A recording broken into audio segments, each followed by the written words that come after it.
before we get to tonight's game, I guess it's a good chance for us all to kind of look on the Irish squad and what's coming up in a week as well. And just, I suppose, just what sort of a sense do you get from this Irish squad? They're all in Portugal in much warmer climates than this, about how they might be feeling ahead of this. Yeah, look, I think it's a very stable squad. You know, Jack Boyle's the obviously only uncapped player in there, but there's a reason for that. They're going for the historic 3 in a row, change in head coach with Easterby in, and that's what it is, to go out and do a job to win, try and win that championship again, and that's why we don't see much change at the moment.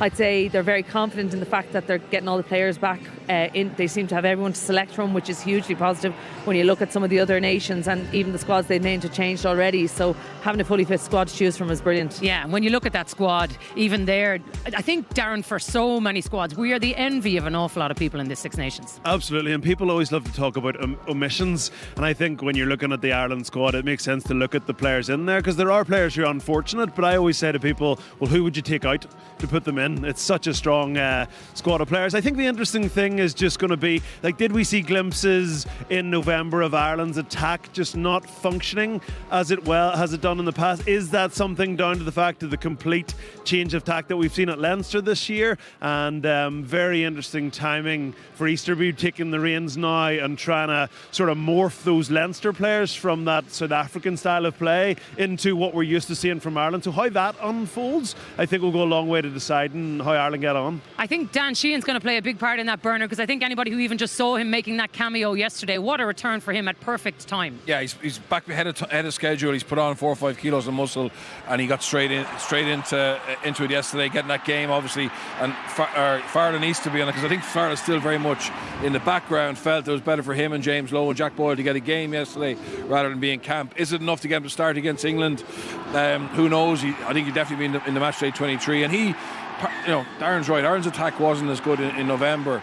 But he's someone actually who probably will make it better just automatically because of his pace, his line-out throwing, and his ability in the wider channel. So it is fascinating to see, because Leinster set up defence first, kicking game first. Ireland, all the way under Farrell, have been about attack, multi-phase, high tempo. I think it's harder to get that quick ruck ball now with the way the breakdowns being the referee from a defensive point of view. So will Ireland have to adapt, or will they knuckle down and double down and say, right, we just weren't implementing what we need to do in November because of personnel or whatever?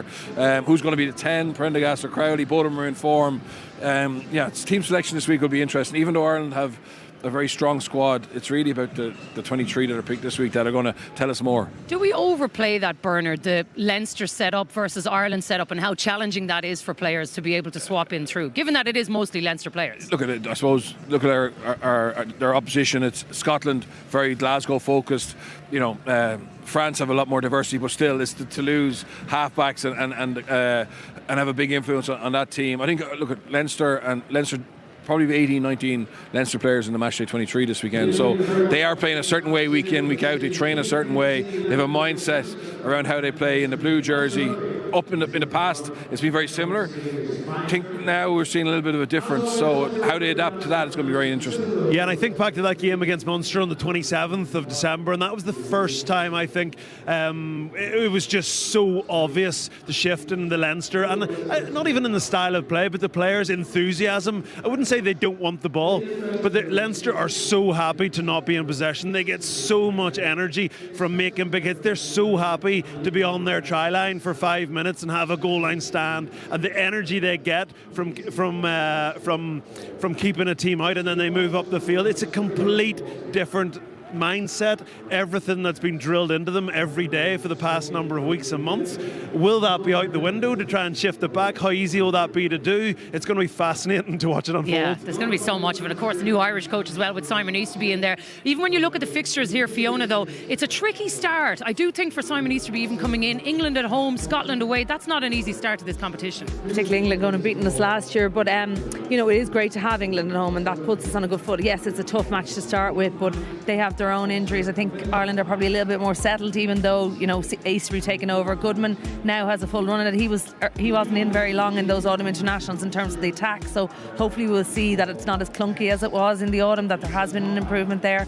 And then Scotland away, like Scotland again, is this going to be their year, which we've heard about for so many years? They were good in the autumn, but are they going to be good enough now? Losing to Peluto, one of their key players, I think is going to be a big loss for them. Bernard, I know you always enjoy the crack of saying this is going to be the year, and and then Scotland, they blow hot and they blow cold. But for Ireland, I guess it's just a sense of how confident are you feeling right now, particularly about those two opening games? Well, I actually, I don't want to be critical of the Leinster way, but actually, people like Warren Gatland, Joe Schmidt, Razzie Erasmus, Jacques Nienaber, Felix Jones, who've been at highly successful international level, they feel setting your team up at test level with your defence being the core thing you chase is actually the right way and has led to good results. And you look at Gatland's best teams, they had physicality, particularly in the centre, good defence, good kicking game, and that was the main reason they won. So I actually am more confident of Ireland now going into the Six Nations because of, I suppose, how strong they will be defensively, I think, and how physical they'll be. And Darren said that mindset shift that they want to win collisions. For me, it's France are the danger. You look at their squad, I mean, Ireland have depth, but France have so much X factor. Four of those French clubs are live contenders to win the Champions Cup, and a lot of their players are in that squad. So for me, Scotland, Sione Tuipulotu getting injured last week, that knocks them back a long way. He's absolutely key. So I think get over England and then obviously get ready for France for me. Yeah, because I think, look, Ireland will probably still feel, Darren, there are questions to be answered coming off the back of November, where you would have to say they weren't the most convincing performance we've ever seen from this Irish team. Yeah, and with the performances in November, with everything we just spoke about, I think as an Irish public and as pundits, it is interesting to see how it's going to unfold from Ireland. Would I be astounded if Ireland won a Grand Slam? Absolutely not. I think France in particular are phenomenally strong, but equally it's such a great championship because when you look at those fixtures, stranger things have happened than England winning in Dublin, and then you go to Murrayfield, and if toss of a coin, you end up and you've lost 2 games and the whole thing's fallen apart. So I don't think that'll will happen, but it's going to be fascinating to watch. Yeah, it is. One last thing then, Fiona, on that fascinating battle and what's going to happen. I think the 10s, everybody has their eyes on it. Maybe Jack Crowley has reopened the debate now about who might be the number 1. To be honest, I think he was always in the debate. I think the Irish coaches, they look far beyond what we see in games and what they bring in training, whether that was on that South Africa tour where Prendergast got time training, didn't get to play, and then finished out the Autumn International strongly. Then Jack goes and has that performance against Northampton. So it looks like Prendergast is probably there to start, but they see so much more than we see. What goes on at the training pitch is really important for the Irish coaches. Yeah. Well,